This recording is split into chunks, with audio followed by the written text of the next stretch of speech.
Olá, meus irmãos, graça e paz do Senhor Jesus a todos. Vamos hoje, então, dar a nossa última aula na matéria apologética. Vamos orar e pedir ao Senhor para que nos oriente e nos abençoe nesse momento que passaremos juntos. Senhor, eu quero te agradecer por esse momento em que, junto com os teus filhos, ligados, ó Deus, em um só propósito, nesta hora, nesta aula, te peço a tua bênção, que o Espírito Santo esteja nos iluminando, nos capacitando, nos guiando em toda a verdade.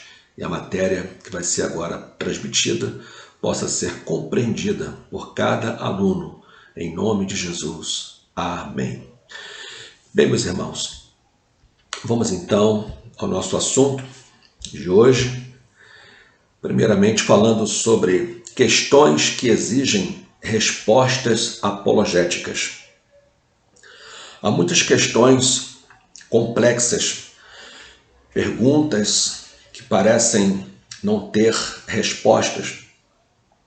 E se as têm, não são tão fáceis assim de achá-las, né? E são perguntas que muitas das vezes trazem consigo alguma complexidade na sua formulação e faz com que a resposta ou as respostas elas não sejam também tão simples como nós imaginamos que possam ser. Porém, nós temos as respostas sim, né? A Bíblia nos oferece respostas para as perguntas que nos são feitas. A grande questão, então, não é se temos respostas, mas a questão é achar, né, as respostas para as perguntas que nos são feitas. E a primeira questão que eu quero trabalhar com os irmãos nesta aula é sobre a existência de Deus. Existe um desdobramento teológico e filosófico acerca de Deus. O pensamento do homem acerca de Deus vem sofrendo uma espécie de desdobramento, né? De tempo em tempo, a humanidade vem desenvolvendo um pensamento diferente, um posicionamento diferente acerca de Deus. Não que Deus tenha mudado, Deus não muda, mas o pensamento do homem em função da queda, em função do pecado, da sua natureza pecaminosa, sim, é que vem sofrendo, né, mutações. O homem, no seu orgulho, na sua vaidade, na sua soberba, na sua prepotência, na sua mania de grandeza e querer se autoproclamar autossuficiente, autoindependente de tudo de Deus, então vem também desenvolvendo pensamentos contraditórios, né, e infundados, né, acerca de Deus. Então vamos imaginar, vamos pensar um pouquinho sobre isso, né, no início deste assunto. Durante a Idade Média até o século XVII, nesse período, Deus ele é um fato incontestável. Ninguém contestava acerca de Deus. Aliás, nesse período, Deus é visto como o centro do universo. Todo o universo gira em torno de Deus. A crença em Deus é um fator obrigatório. Então, quem pensasse diferente era perseguido, era preso, era condenado e era até executado. Aqueles que desenvolvessem um pensamento contrário ao pensamento estabelecido pela própria igreja, que ensinava a crença em Deus. Então, durante esse período, a humanidade, enfim, ela foi levada a pensar desta forma, né? As pessoas pensaram desta forma. Deus é um fato incontestável. No século XVIII, já no período do grande advento do iluminismo, né? O homem passa a ser o centro do universo e Deus uma questão a ser debatida. Então percebam que há uma mudança de posição aí. Até durante a Idade Média, né, até o século XVII, o que nós observamos? O homem está de fora, Deus está no centro, né?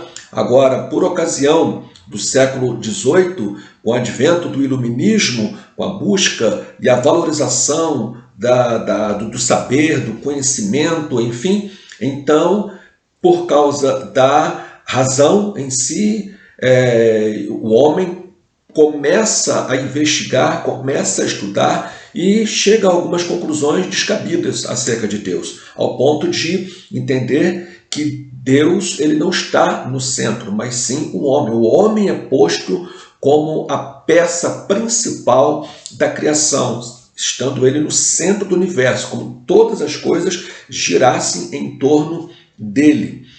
No século de Deus, se ele existe ou não, né? Vamos discutir, vamos debater esse assunto. Deus virou assunto de debates.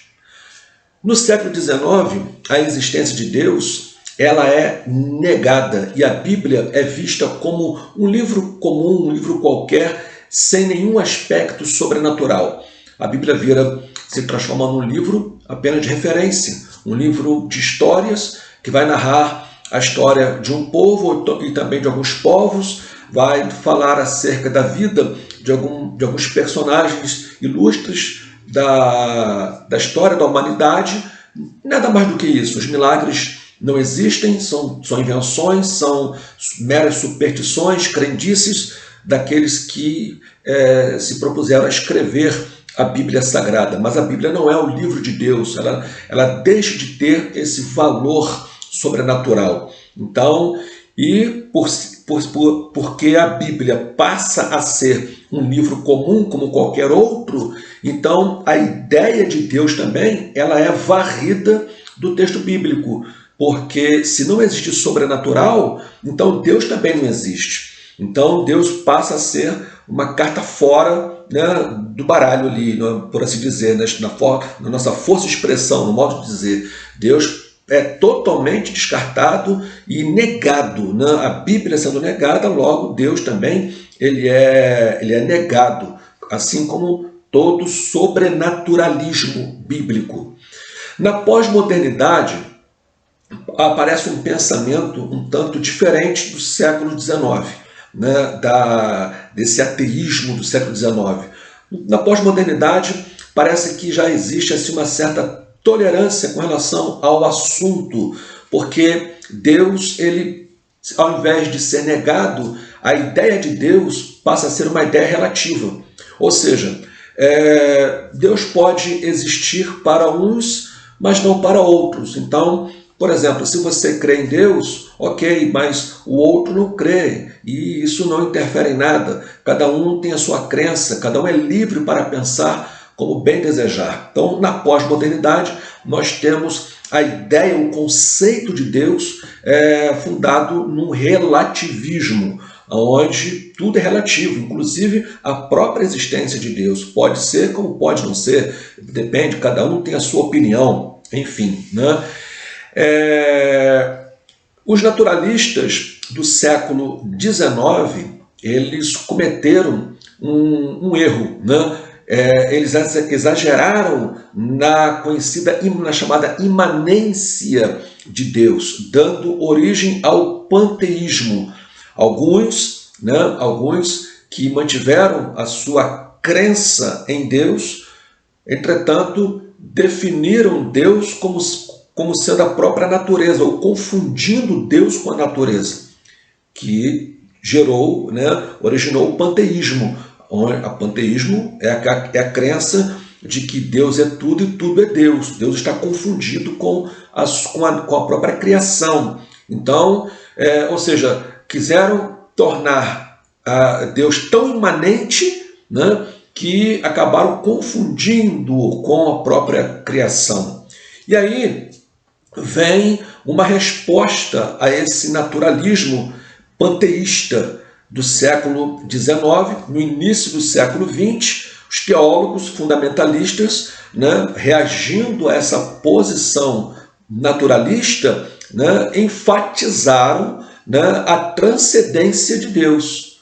Então, ou seja, na tentativa de desconstruir aquela ideia panteísta, né, a confusão de Deus com a sua criação, colocaram Deus tão distante da criação, mas tão distante ao ponto dele não mais poder se relacionar com o homem. Então, caíram, né, num outro abismo, saíram de um abismo, né, a total imanência de Deus e entraram num outro abismo, caíram num outro abismo, enfatizando a total transcendência de Deus. Bem, quando a gente para pensar, meus irmãos, os dois polos, eles são verdadeiros quando bem compreendidos, porque Deus, ele não apenas é imanente, mas ele é também transcendente. A Bíblia diz que Deus habita no alto e sublime trono transcendente, ele é transcendente, mas também ele se compadece, se relaciona com o contrito de coração, imanente. O Deus que está nas alturas, no alto, sublime trono, né, não tem nenhuma dificuldade de se relacionar com o homem criado à sua imagem e semelhança, ou seja, é um Deus também imanente. Então, são os dois remos de uma embarcação, né? Ele é transcendente e, ao mesmo tempo, imanente, e não apenas uma coisa e a outra não, né? Então, apenas para pontuar isso aqui. Mas foram dois extremos originados no século XIX, um no século XIX e o outro já no início do século XX. Bem, o teólogo e pastor Walter Brunelli, ele reconhece, dizendo o seguinte, que chega a parecer um ato contraditório para os que dizem estar ao lado de Deus qualquer tentativa de provar a sua existência. Não deixe de ser uma atitude audaciosa, afinal, é a criatura discutindo a existência do Criador.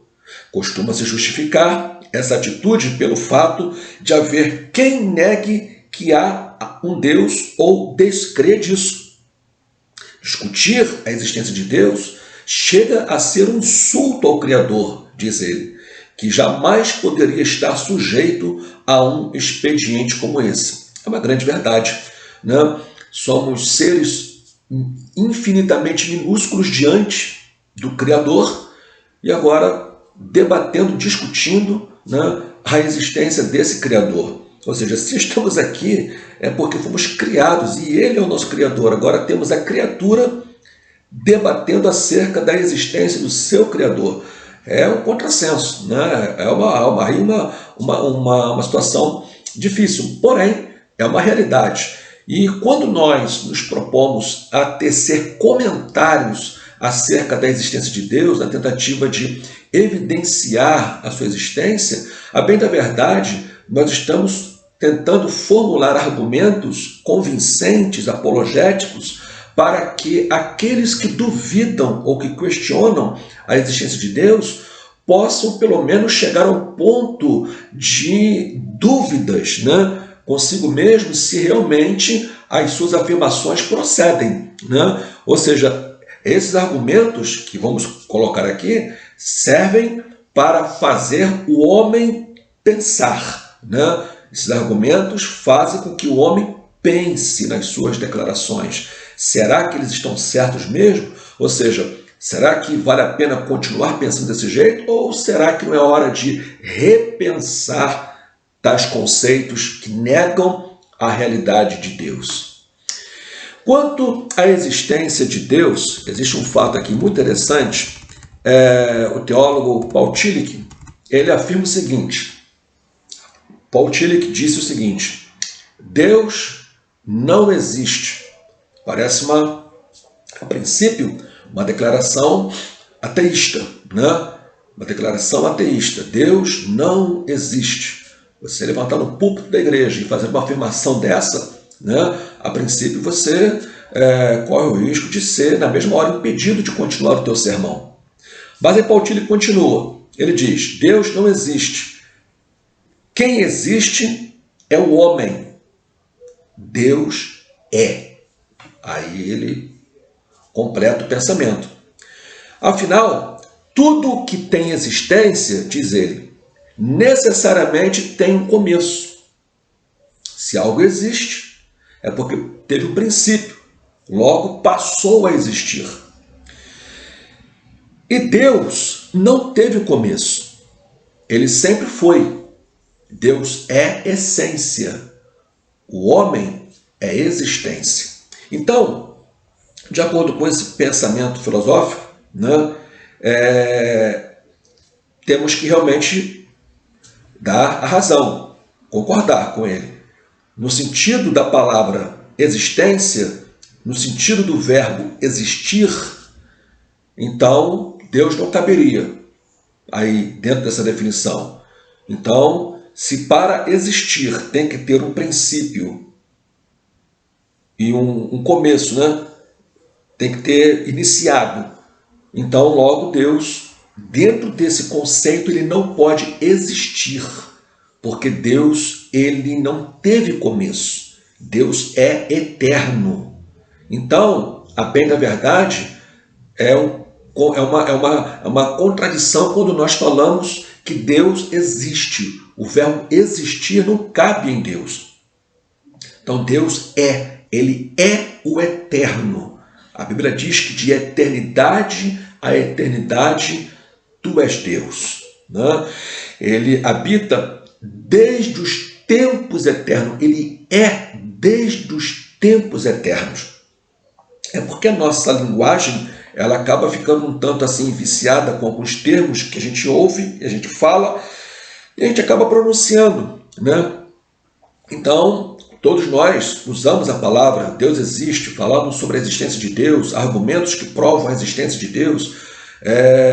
Quando falamos da existência de Deus, estamos querendo dizer que, querendo demonstrar a realidade de Deus, que há um Deus nos céus. Né? De maneira nenhuma, quando nós falamos que Deus existe, estamos afirmando que ele teve um princípio.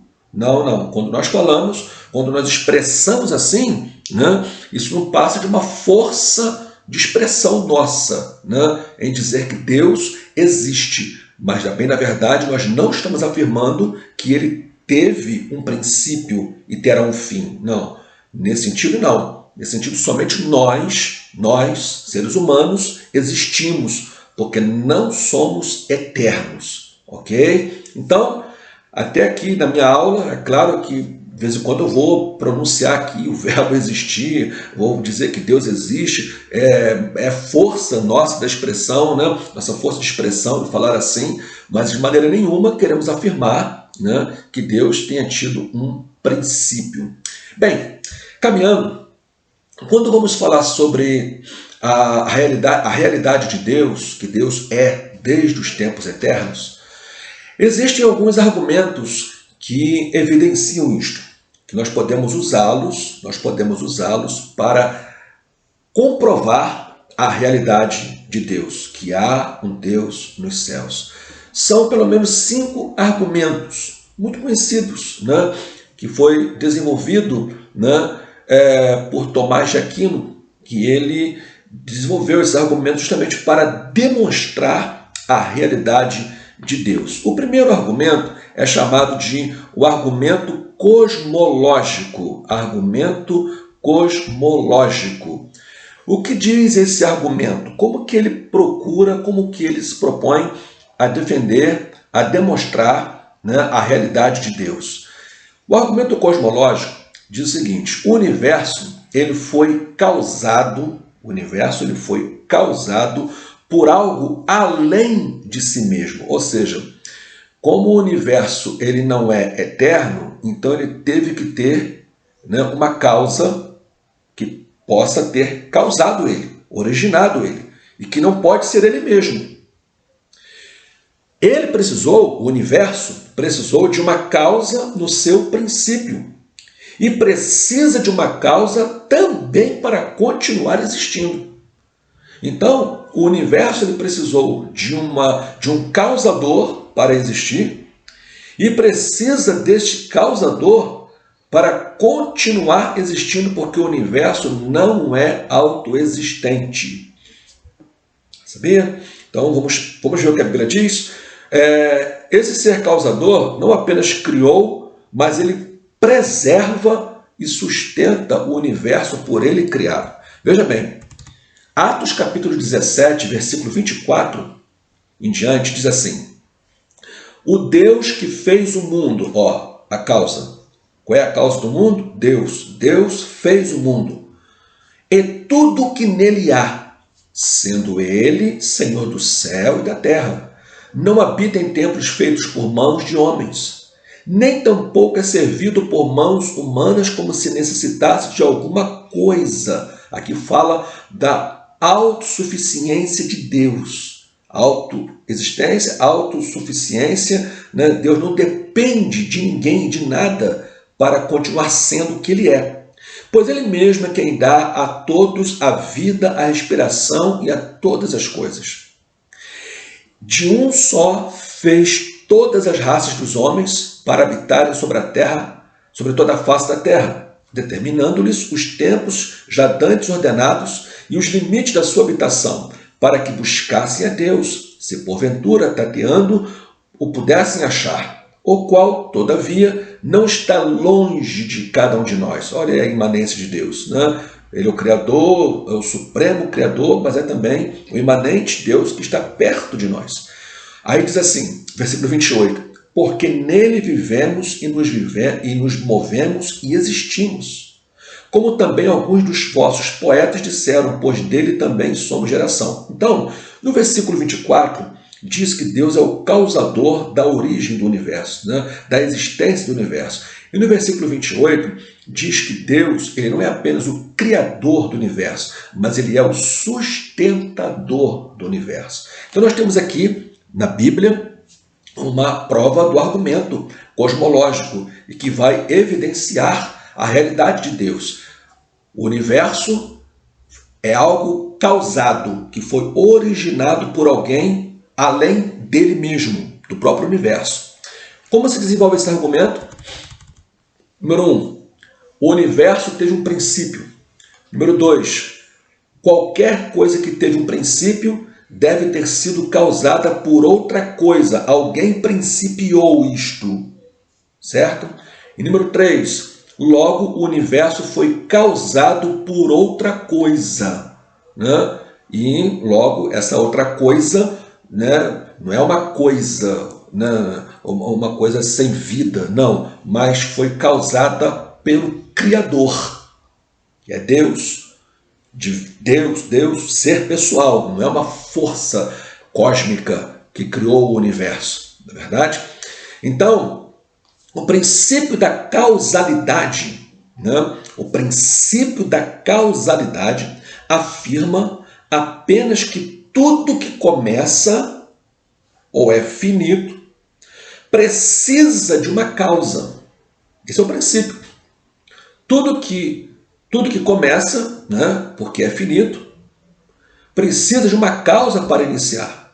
Se algo não tem princípio, então, obviamente, não precisa de um iniciador. Se ele não teve um princípio, não precisou de ninguém para iniciá-lo. Sendo assim, Deus é o único ser não causado por qualquer coisa ou por alguém, porque ele é eterno. E aí, vamos trocadilho aqui de palavras. Deus é a causa não causada, causadora de todas as coisas. Vou repetir. Deus é a causa não causada, ninguém causou Deus, ninguém originou Deus, mas ao mesmo tempo ele é a causa causadora de todas as coisas. Aqui ajuda a responder aquela perguntinha que às vezes a criança faz ao pai ou à mãe, né? Papai, mamãe, quem criou Deus? E aí às vezes a mãe, o pai, sem ter uma base bíblica para responder, aí, meu filho, deixa quieto, mexe isso não, isso aí não sei o que e tal. Bem, mas é uma pergunta que merece uma resposta. Quem criou Deus? Na verdade, ninguém criou Deus, porque Deus é esta causa não causada. Ninguém originou, ele simplesmente é, desde a eternidade. Eu sei que na cabecinha da criança deve ser muito difícil para poder compreender. Na nossa, já se transformando num ponto de interrogação, às vezes pensar na eternidade de Deus, né, sem nada mais existir, né, ali, além do próprio Deus que é desde os tempos eternos. Mas essa é a grande realidade, né? Então, Deus, ele é a causa, causador, é único. O universo não causou a si mesmo. E aí, como que se define então essa questão? Se você tem um universo que não pode ter originado a si próprio e tem que ter tido uma causa além dele para que pudesse originá-lo, então o universo, que é a coisa originada, ele aponta para um Criador. Então, se há algo que foi criado, é porque existe um Criador que o originou. Então, esse é o argumento cosmológico, ok? Depois nós temos um desenvolvimento desse argumento, que é o argumento teleológico, que significa o seguinte: devido à sua complexidade, conclui-se que o universo ele foi projetado intencionalmente por um Criador projetista para funcionar da maneira como ele funciona, com total precisão, né, e perfeição. Você observa que as coisas não funcionam no universo aleatoriamente ou desordenadamente. Existe todo um mecanismo, uma engrenagem que funciona perfeitamente, dando condições, né, para que o universo prossiga. Mas tudo isso dá a entender que foi muito bem calculado, muito bem idealizado, né? E o argumento aqui, ele vai dizer o seguinte: número 1, todos os projetos implicam um projetista.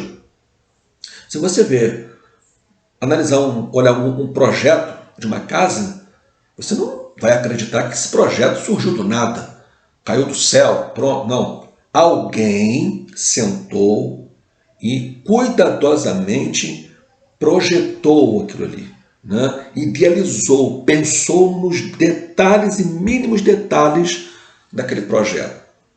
Ok? Aí, veja bem, então o projeto ele aponta para um projetista.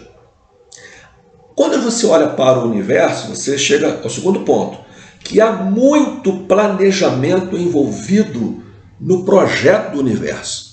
Você observa que o universo não é algo que surgiu aleatoriamente, sem uma ideia, sem um pensamento, sem uma inteligência, né? Mas você observa que há muito planejamento nas grandes e pequeninas coisas que existem. Logo, deve haver por trás deste grande projeto, universo, né, um projetista, um grande projetista, né, que obviamente seja a parte do universo, seja maior do que o próprio universo. Isso quer dizer, meus irmãos, que o universo, diante do que nós olhamos e observamos, jamais pode ser visto como sendo uma espécie de um feliz acidente cósmico, né? Resultado de uma explosão cósmica que originou tudo isso aí aleatoriamente. Isso é um absurdo alguém desenvolver um pensamento desse. Só para que os irmãos tenham assim, uma ideia sobre isso, é só a gente pensar um pouco no próprio corpo humano. Vamos ter uma visão assim mais micro, né? Ao invés de pensar no universo como um todo, vamos pensar numa visão, ter um pensamento menor, olhando para o nosso próprio corpo, né? Menor que eu digo em comparação a todo o universo. Os modos, por exemplo, como os órgãos do corpo humano funcionam, isso aqui é muito interessante. Cumprindo cada um o seu papel, requerem uma observação tão específica que obrigou a medicina a dividir-se em especialidades para atender a cada um deles. Já parou para pensar nisso? Por isso que vai existir um especialista que vai cuidar apenas dos olhos, é o oftalmologista, né? O conjunto formado por ouvido, nariz e garganta, devido à integração desses três órgãos, deu origem, a palavra é até difícil, né? A otorrinolaringologia. Quase dá o nó na língua. Mas veja bem, surgiu a necessidade de uma especialização para cuidar do ouvido, do nariz e da garganta, devido à sua complexidade. O sistema digestivo deu origem à gastroenterologia, o gastro, né, que vai trabalhar, né, nosso aparelho digestivo, vai olhar com total atenção para a sua complexidade, para estudá-lo e para nos ajudar. O coração, né, para o coração nós temos a cardiologia, os cardiologistas que são especialistas em cuidar do coração e assim por diante. Você observa então, meus irmãos, que o corpo humano, né, é tão complexo que existe a necessidade de especializações para as suas partes específicas, para que o homem seja bem atendido. O que dizer do mundo vegetal? Cada planta tem a sua fisiologia, com seus diferentes formatos, tamanhos e belezas próprias. As plantas são necessárias para garantir a sobrevivência do planeta fazendo a fotossíntese, que é um processo físico-químico das células, realizado pelos seres vivos clorofilados, que utilizam o dióxido de carbono e de água para obter glicose, devolvendo para a natureza o oxigênio. Meus irmãos, isso não pode ter sido um acidente. As plantas oferecem matéria orgânica como alimento para os seres animais. Para que se reproduza, o mundo vegetal produz sementes e pólens. As abelhas, ao buscar o néctar no fundo da flor, polinizam a vegetação, disseminando a semente minúscula das flores, por onde voam, para que elas se reproduzam. Ao extrair o néctar, a abelha carrega-o consigo até o favo, onde se encontra com outras abelhas que fazem o mesmo. A água do néctar evapora e o que resta é o mel. Finalmente, o único tipo de causa conhecida pelos seres racionais que pode causar a complexidade específica encontrada nos seres vivos é uma causa inteligente, porque uma causa inanimada, sem vida, uma força cósmica, seria impossível projetar, produzir um universo, né, tão calculado que pudesse funcionar tão organizado, tão ordenado, com tamanha precisão. Então é necessário, meus irmãos, que haja por detrás desse grande projeto um projetista supremo, soberano, todo-poderoso, capaz de fazer tudo isso. E aí nós temos que ir para o Salmo 139, versos 6 e 14, que diz: tal conhecimento é maravilhoso demais para mim. É tão elevado que não posso atingir. Pois tu formaste o meu interior, tu me teceste no ventre de minha mãe. Graças te dou, visto que de modo assombrosamente maravilhoso me formaste. As tuas obras são admiráveis e a minha alma o sabe muito bem. Então, quando você olha para o universo, quando olha para si mesmo, né, você tem que entender que realmente o universo não apenas foi criado, mas ele foi criado com uma intenção para funcionar daquela maneira. Poderíamos dar aqui muitos exemplos, meus irmãos, né? O próprio cérebro humano, que máquina, que coisa. O homem, não sei quanto tempo, né, vai demorar, quantos anos, milhares de anos, não sei, né, quanto tempo temos pela frente, quanto tempo seria suficiente para o homem decifrar cada parte do cérebro humano. Isso quer dizer que realmente há uma inteligência por trás de tudo que existe. que criou tudo com tamanha precisão e cuidado para que pudesse funcionar. Terceiro argumento é o argumento da lei moral. As raízes do argumento moral de Deus são encontradas em Romanos capítulo 2, versículos 12 a 15, que diz que a humanidade ela é indesculpável por causa das exigências da lei, gravadas em seu coração. Paulo diz assim: assim todos os que pecaram sem lei também sem lei perecerão. E todos os que pecaram sob a lei serão julgados pela lei, porque justos diante de Deus não são aqueles que somente ouvem a lei, mas os que praticam a lei é que serão justificados. Agora olha só, quando, pois, os gentios que não têm a lei fazem por natureza o que a lei ordena, eles se tornam lei para si mesmos, embora não tenham a lei. Estes mostram a obra da lei gravada no seu coração, o que é confirmado pela consciência deles e pelos seus pensamentos conflitantes, que às vezes os acusam e às vezes os defendem.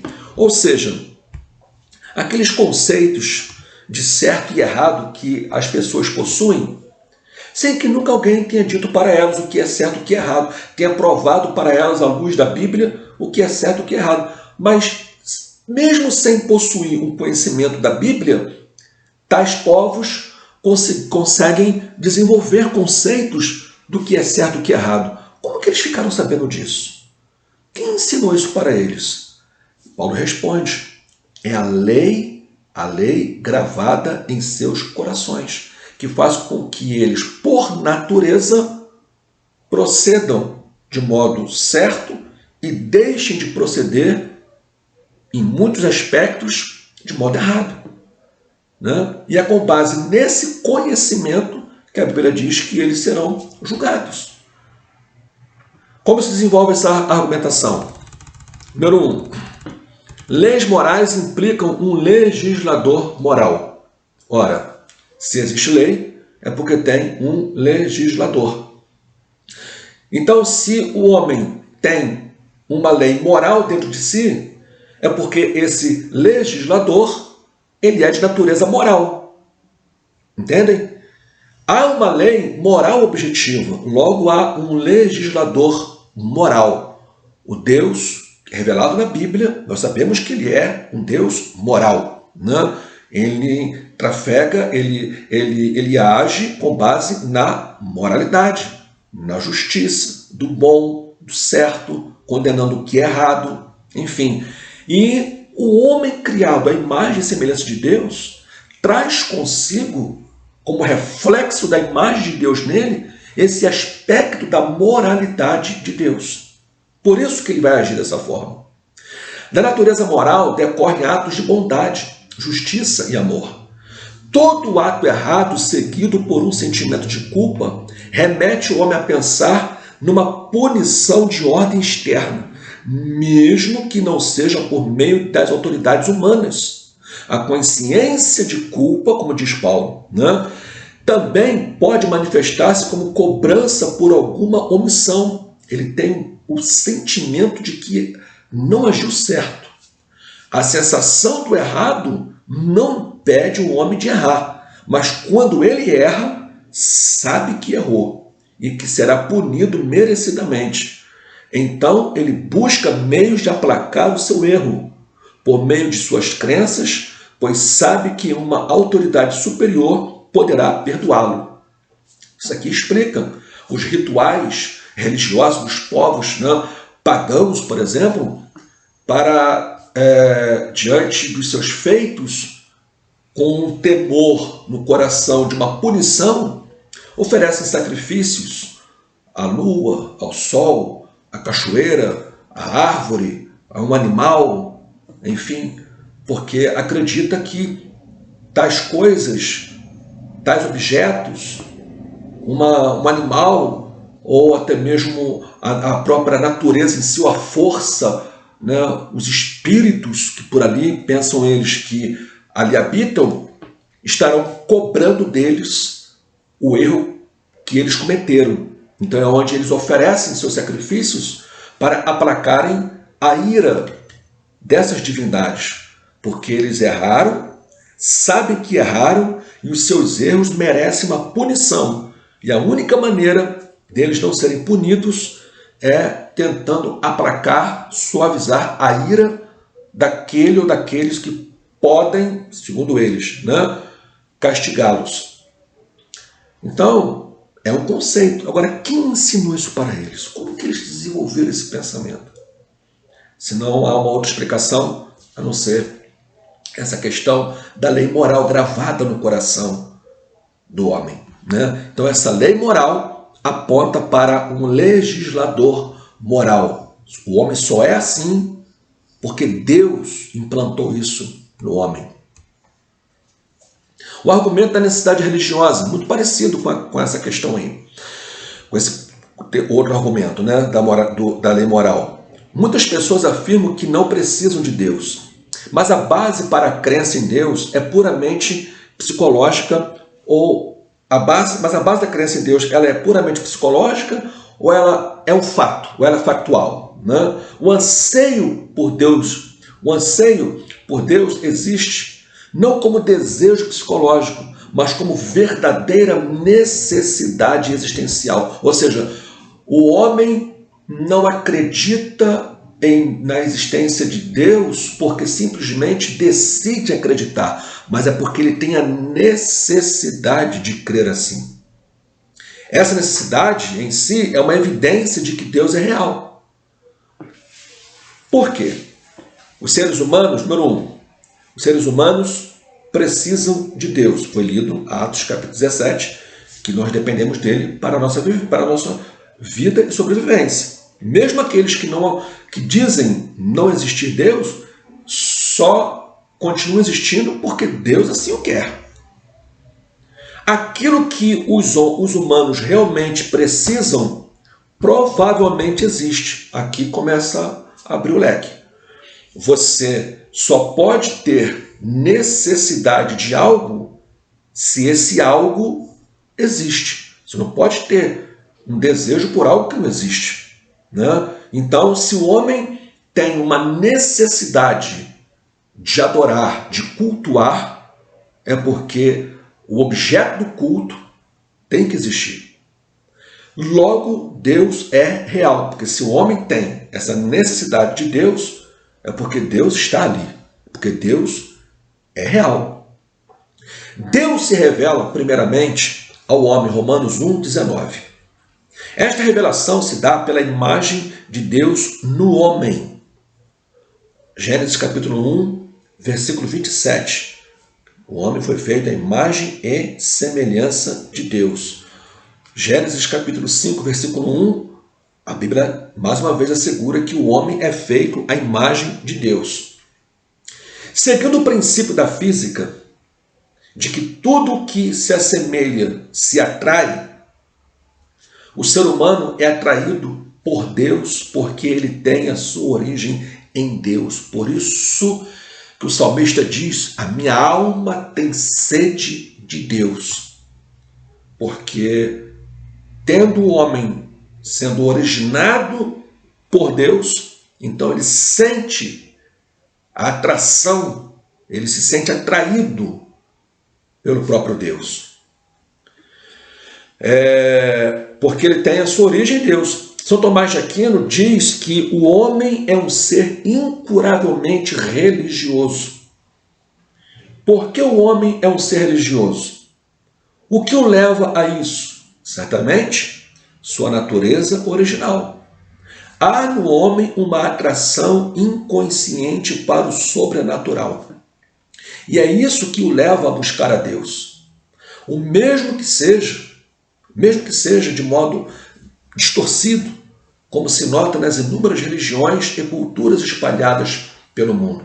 Então, como falei agora há pouco sobre o argumento da lei moral, naquela situação de culto, sacrifício, é exatamente aquilo ali. O argumento da necessidade religiosa, do chamado instinto religioso, se revela ali também. né? Por que o homem cultua a floresta, cultua a cachoeira, cultua o animal, cultua o sol, a lua? Por causa da necessidade religiosa. Agora, por que ele faz isso ali? Por que ele cultua essas coisas e não ao Deus verdadeiro? Simplesmente porque ele não tem o conhecimento do Deus verdadeiro. Porque se ele tivesse, não cultuaria. Então, enquanto ele não tem esse conhecimento, ele cultua aquilo que ele entende que deve ser cultuado. Por necessidade. Ele tem a necessidade, de cultuar. Então, o argumento da necessidade religiosa nos faz entender que o homem só cultua a Deus porque ele tem necessidade de Deus. Se ele tem necessidade de Deus, é porque Deus é real. Ele não teria necessidade de algo ou de alguém que não existisse. Quinto argumento é o chamado argumento da alegria. É muito interessante esse argumento. C.S. Lewis ele desenvolveu um argumento baseado na alegria, ou na antecipação do prazer celestial. Esse argumento foi desenvolvido por ele. O argumento da alegria é assim: as criaturas não nascem com desejos, a não ser que a satisfação para esses desejos exista. Se sinto um desejo que nenhuma experiência nesse mundo pode satisfazer, provavelmente foi feito para outro mundo. Provavelmente os prazeres terrenos não foram feitos para satisfazer este desejo. E aqui nós entramos no nosso campo, na nossa esfera de fé. Por que nós temos, amados, um desejo pelo céu? Por que o mundo com tanta beleza natural, né, tirando os fatores negativos de guerra, de ódio, pecado, olhando para a natureza somente, para o aspecto bom, né, que a gente pode contemplar ainda em algumas coisas desta vida, por que isso não poderia ser o nosso tudo? Por que nós não podemos nos satisfazer somente com isso? Por que mesmo possuindo tudo nesta vida, há em nós um anseio que as coisas terrenas não podem satisfazer? Por que será? Por que mesmo conhecendo a todos, há em nosso coração o desejo de conhecer alguém que não pode ser plenamente conhecido nesta esfera humana limitada, finita que nós estamos vivendo aqui? Então, é sinal de que existe algo maior, existe algo melhor. Há um sentimento, há uma expectativa em nós, né, de desejo, de satisfação plena que o mundo no qual nós vivemos não pode suprir. Mas nós temos esse desejo. E se nós temos esse desejo, é porque esse lugar existe. E se temos esse desejo por esse alguém, é porque esse alguém é real. Então, esse nosso sentimento, ele nos reporta, nos conduz, nos leva a entender que há um Deus dos céus pelo qual ou por quem a nossa alma anela, a nossa alma suspira. A argumentação aqui se desdobra da seguinte maneira. Número 1. Todo desejo natural inato tem um objeto real que pode satisfazê-lo. Os seres humanos têm um desejo natural inato pela imortalidade. Logo deve haver uma vida imortal após a morte. Aqui a gente começa a entender, por exemplo, por que um dos fatores comuns das religiões, qual é? É o anseio, é a curiosidade, é a afirmação pela vida além da morte, né? Ou seja, depois que cessar a vida aqui, existe uma outra vida. E aí, quando você vai estudar isso, os fenômenos, dentro dos fenômenos das religiões, das suas crenças, você vai observar que cada uma delas vai apresentar uma possibilidade, né? Então, por quê? Porque existe no homem, né, essa esperança, a esperança de que a vida não vai cessar quando tombarmos a sepultura. Há um anelo pela imortalidade. Isso é muito claro, né? À luz da Bíblia nós entendemos isso perfeitamente, porque o homem não foi feito para morrer originalmente. A morte entrou como uma intrusa no mundo, em função do pecado, mas o homem foi feito para viver, né? E não para morrer. Okay? Então quando alguém morre, né, há um sentimento de tristeza, não importa quanto tempo essa pessoa tenha vivido e o quanto ela estivesse sofrendo antes de morrer, mas há em nós um sentimento de abatimento, de tristeza pela perda, né, daquela pessoa, porque o nosso desejo é que ela ficasse conosco e nós juntos vivêssemos para sempre, porque há em nós o desejo de satisfação plena, de uma alegria plena, né, numa esfera imortal. E esse mundo não pode nos oferecer isso. Então tem que existir um mundo, tem que existir alguém, tem que existir um lugar onde essa nossa alegria ela será realmente uma realidade plena. O argumento da alegria, então, é assim, só para ilustrar. Um bebê sente fome. A comida pode satisfazê-lo, né? Então, se ele sente fome, é porque existe a comida que o satisfaz. Ok? Um patinho quer nadar. Por que ele quer nadar? É porque existe água que possa suprir a sua necessidade. Ele só pode ter esse desejo porque a água é real. Ela existe. Homens e mulheres sentem desejo sexual. A relação sexual satisfaz esse desejo. Se sinto um desejo que nenhuma... Agora, olha só. Se eu sinto um desejo que nenhuma experiência nesse mundo pode satisfazer, qual é a conclusão? Bem, provavelmente eu fui feito para outro mundo. Se nenhum prazer terreno satisfaz a necessidade, isso não significa que o universo seja uma fraude. Provavelmente, os prazeres terrenos não foram feitos para satisfazê-la, mas para despertá-la.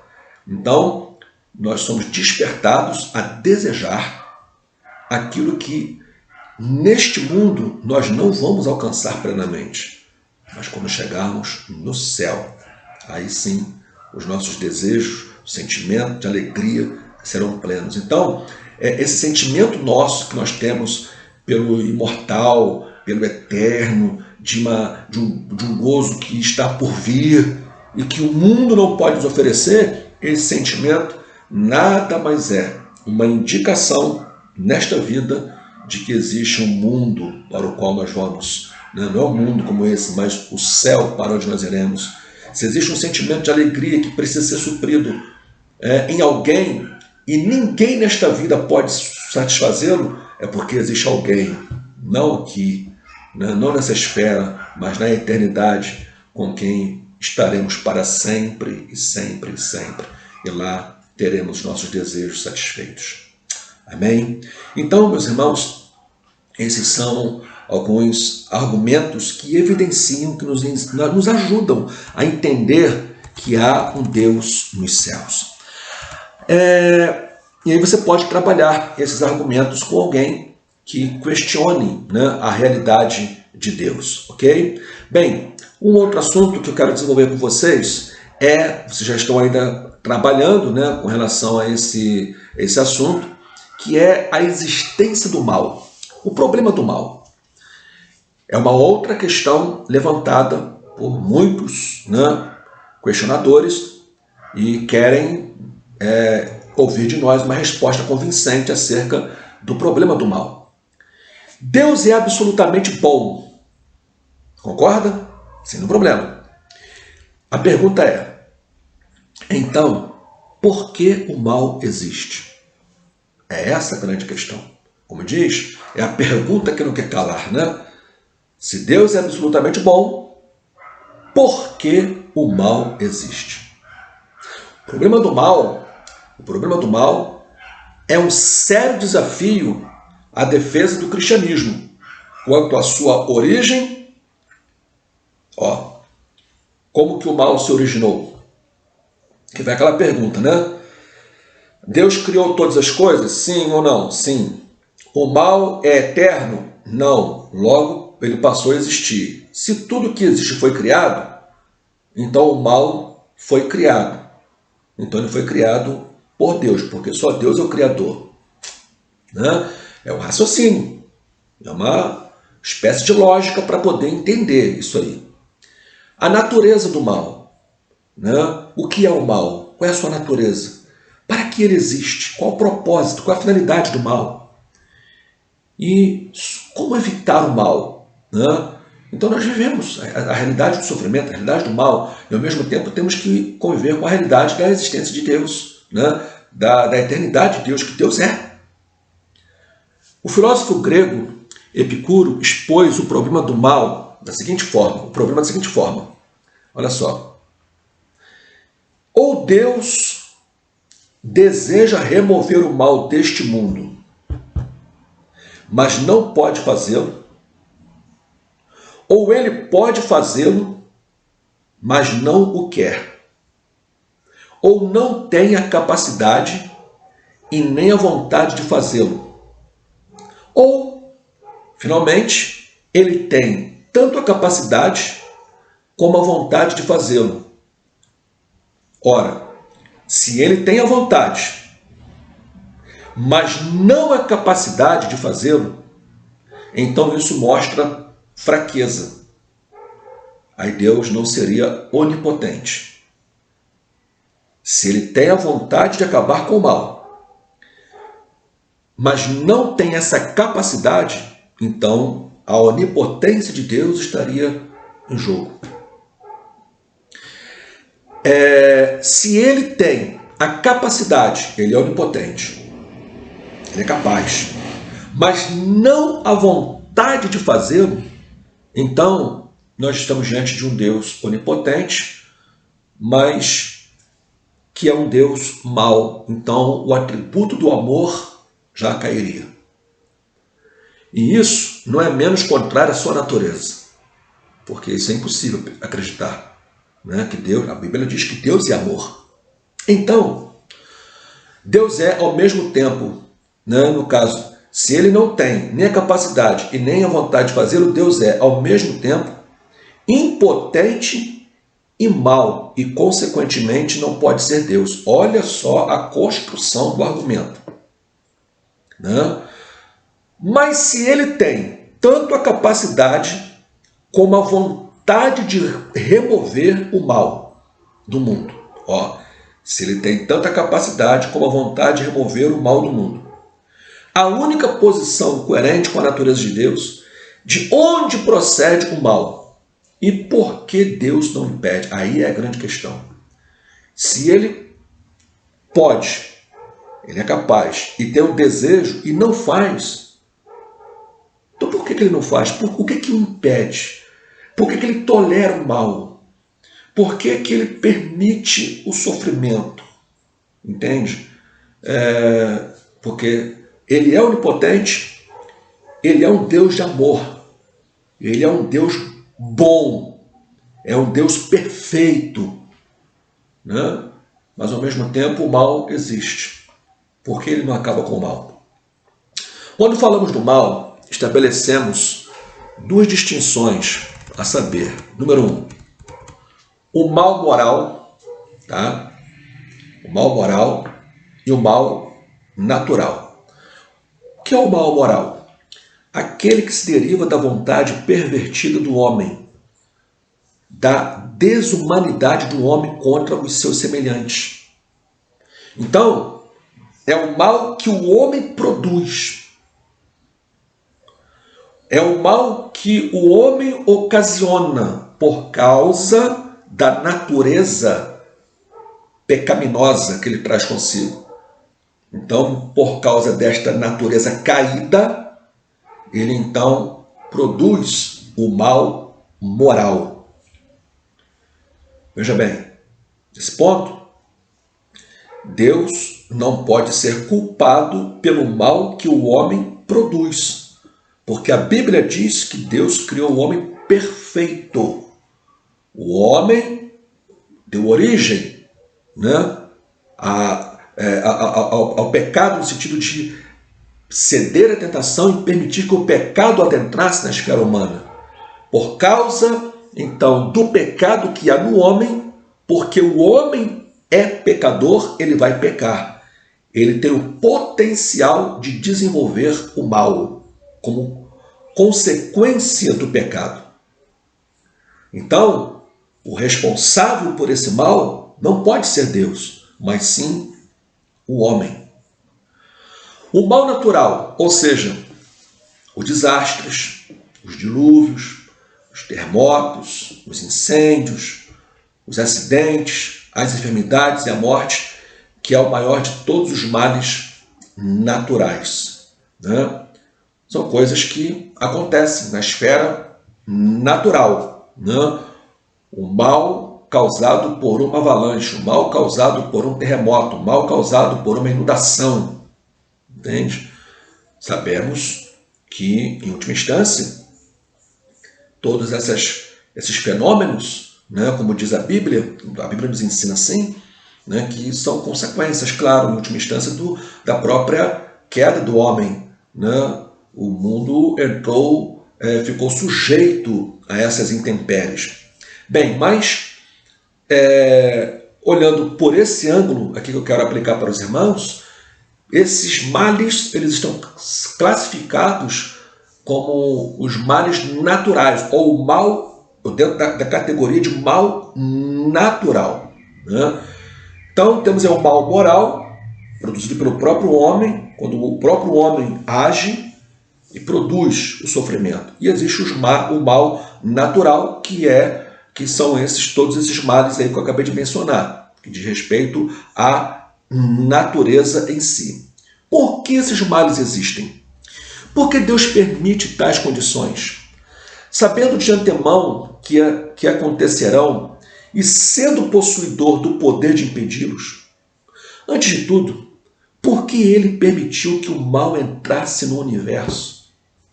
Se Deus é inteiramente bom, e se ele faz parte de nossa teologia, o fato de que Deus tem o poder de governar conforme ele quiser, assim podendo impedir completamente a entrada do mal. E, finalmente, por que Deus permite que essas condições subsistam? Ou seja, uma coisa é permitir a entrada do mal, a outra é permitir que o mal continue, né? Enfim, então, como responder essas questões? Não são tão simples assim. Faz parte do contexto apologético. As três principais cosmovisões acerca do mal, que vão tentar lidar, ou melhor, que lidam, né, e que apresentam respostas para o problema do mal, é o ateísmo, o panteísmo e o teísmo. O que o ateísmo afirma ou responde tudo isso? O ateísmo afirma a realidade do mal e nega a realidade de Deus. O ateísmo não tem problema com isso. Por quê? Porque já que o ateísmo nega a Deus, então ele simplesmente afirma o sofrimento. O sofrimento está aí. Mas Deus? Que Deus? Deus não existe. Entende? Então, ele convive bem com a questão do sofrimento, sem ter que dar explicação. Então, o problema do mal não é um problema para o ateísmo. O panteísmo afirma a realidade de Deus, mas nega a realidade do mal. Nega a questão do mal, nega a questão do pecado, né? Vão trabalhar apenas a realidade de um Deus ainda que impessoal, que é a própria natureza, e que o mal não existe. E o teísmo afirma a realidade de Deus e do mal. É bom lembrar aqui, abrindo parênteses, quando se fala em teísmo, porque nós somos teístas, mas nós temos que completar a definição dizendo que nós somos teístas cristãos. Por quê? Porque teísta é todo aquele que acredita na existência de um Deus, né? Ou de alguns deuses, sendo que haverá um que é maior do que os demais. É o teísta.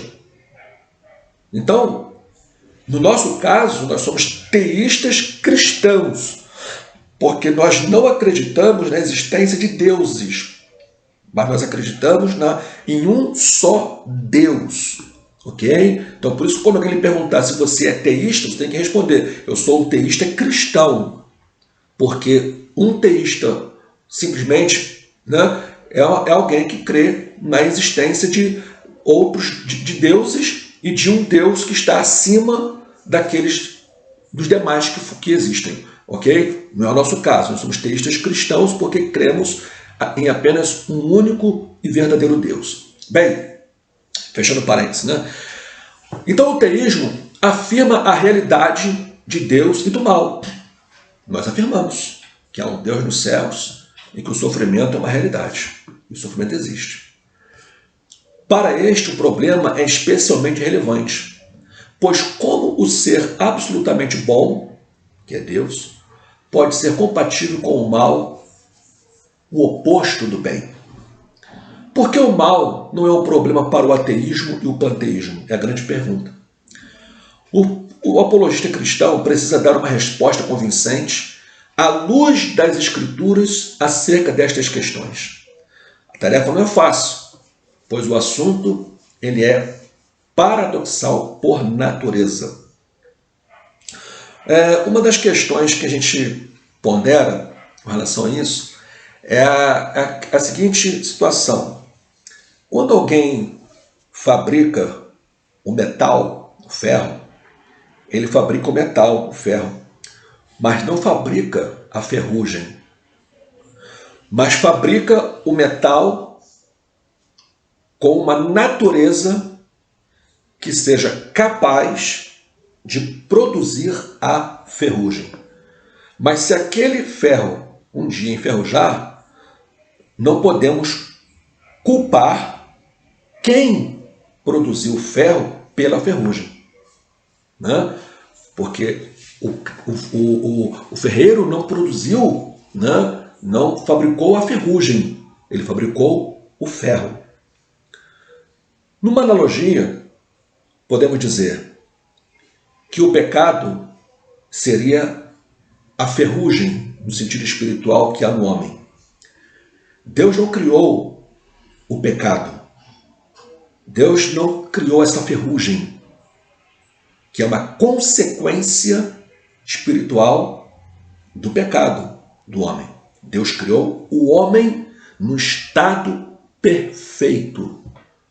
Mas criou o homem no estado perfeito, mas com liberdade. Deus criou o homem livre, não criou o homem um robô. E sendo ele livre, Deus, então, não vai correr à frente e cercar o homem, vetando o homem, impedindo o homem para que ele tome as decisões que ele queira tomar. Porque Deus dotou o homem de livre-arbítrio, Deus dotou o homem de plena liberdade para que ele pudesse fazer as suas escolhas. Deus sabia, onisciente, sabia que iria acontecer? Sim. Mas ou Deus cria o homem como criou, e aí sujeito a tudo o que realmente veio acontecer, ou Deus tiraria do homem o atributo da liberdade, da consciência, enfim, e faria o homem um mero robô. Mas aí o homem não seria feito à imagem de Deus, semelhança de Deus. Para ser feito à imagem e semelhança de Deus, assim como Deus é livre, o homem também teria que ser livre. Assim como Deus é um ser moral, o homem também teria que ser um ser moral. De sorte que Deus não criou o homem pecador, com ferrugens. Deus criou o homem no estado de perfeição. O homem, pela sua desobediência, pelo seu pecado, pela abertura que ele deu ao pecado, o homem passou a produzir a sua ferrugem, passou a produzir o mal, consequência do pecado. Então, é uma das explicações que nós damos para fazer entender essa realidade. E por que Deus não elimina, por que Deus não extermina com tudo? Né? Porque isso iria contra a própria natureza de Deus em relação ao tratamento que ele daria ao homem nesse momento, porque impedindo o homem de fazer o que ele está fazendo nesse mundo é fazer com que o homem deixasse de ser humano e pecador ao mesmo tempo. É tirar do homem a sua própria natureza pecaminosa. Enfim, eu não vou adiantar mais aqui esse polo, aqui, esse ponto, porque vocês já estão trabalhando nesse assunto, desenvolvendo aí o trabalho de vocês. Eu tenho certeza, eu quero acreditar nisso, que vocês desenvolveram aí um pensamento, né, bíblico, um pensamento cristão acerca de Deus, da realidade de Deus e da existência do mal e do sofrimento, à luz da Bíblia, ok? Bem, vamos dar uma parada nesse nosso primeiro vídeo e retorno daqui a pouco mais na nossa segunda videoaula, né? Da nossa quarta aula, segundo vídeo da nossa quarta aula, ok?